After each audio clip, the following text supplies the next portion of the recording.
ಅನಾವರಣ.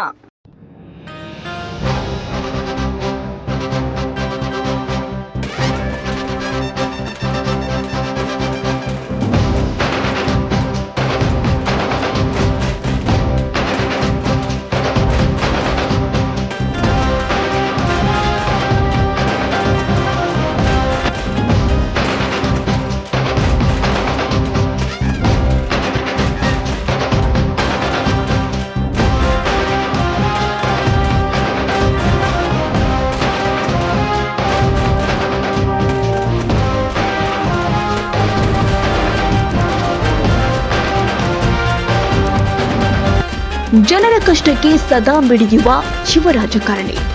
ಚಿಕ್ಕಮಗಳೂರು ಜಿಲ್ಲೆ ಮೂಡಿಗೆರೆ ವಿಧಾನಸಭಾ ಕ್ಷೇತ್ರದ ಶಾಸಕಿ ನಯನ ಮೋಟಮ್ಮ ಪ್ರಥಮ ಬಾರಿಗೆ ಮೂಡಿಗೆರೆ ಕ್ಷೇತ್ರದಿಂದ ಆಯ್ಕೆಯಾದ ಯುವ ನಾಯಕಿ ನಯನ ಮೋಟಮ್ಮ. ಬಿರುಸಿನ ನಡಿಗೆ, ತೀಕ್ಷ್ಣವಾದ ಮಾತು, ಕ್ಷೇತ್ರದ ಜನತೆಯ ಬಗ್ಗೆ ಅತಿಯಾದ ಕಾಳಜಿ, ಏನಾದರೂ ಸಾಧನೆ ಮಾಡಲೇಬೇಕೆನ್ನುವ ದಿಟ್ಟತನದ ನಯನ ಮೋಟಮ್ಮ. ದಣಿವೇ ಇಲ್ಲದೆ ಮೂಡಿಗೆರೆ ವಿಧಾನಸಭಾ ಕ್ಷೇತ್ರದ ಉದ್ದಗಲಕ್ಕೂ ಸಂಚರಿಸಿ ಮತ ಭೇಟಿ ಮಾಡುತ್ತಿರುವ ಉತ್ಸಾಹಿ ನಾಯಕಿ. ಈಗ ನಡೆಯುತ್ತಿರುವ ಉಡುಪಿ ಚಿಕ್ಕಮಗಳೂರು ಕ್ಷೇತ್ರದ ಕಾಂಗ್ರೆಸ್ ಪಕ್ಷದ ಲೋಕಸಭಾ ಚುನಾವಣಾ ಅಭ್ಯರ್ಥಿ ಕೆ ಜಯಪ್ರಕಾಶ್ ಹೆಗಡೆ ಇವರ ಪರವಾಗಿ ಹಗಲಿರುಳು ಬಿರುಸಿನ ಪ್ರಚಾರ ನಡೆಸಿ ಮತ ಭೇಟಿಯಲ್ಲಿ ತೊಡಗಿರುವ ಶಾಸಕಿ ನಯನ ಮೋಟಮ್ಮ.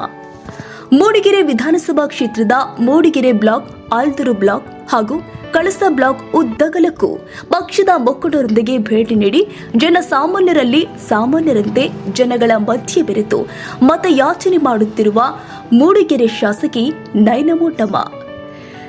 ಕಾಂಗ್ರೆಸ್ ಅಭ್ಯರ್ಥಿ ಜಯಪ್ರಕಾಶ್ ಹೆಗಡೆ ಅವರನ್ನ ಗೆಲ್ಲಿಸಿ ತರುತ್ತೇವೆ ಎಂಬ ಒಂದೇ ವಾಕ್ಯವನ್ನ ಮುಂದಿಟ್ಟುಕೊಂಡು ಕಾಂಗ್ರೆಸ್ ಅಭಿವೃದ್ಧಿ ಕಾರ್ಯಗಳು, ಹಲವು ಜನಪರ ಯೋಜನೆಗಳನ್ನ ಜನರ ಮನಸ್ಸಿಗೆ ಮುಟ್ಟುವಂತೆ ಮಾತನಾಡುವುದರ ಮೂಲಕ ಜಯಪ್ರಕಾಶ್ ಹೆಗಡೆ ಗೆಲುವಿಗೆ ಶ್ರಮಿಸುತ್ತಿರುವ ಮೂಡಿಗೆರೆ ಶಾಸಕಿ ನಯನ ಮೋಟಮ್ಮ.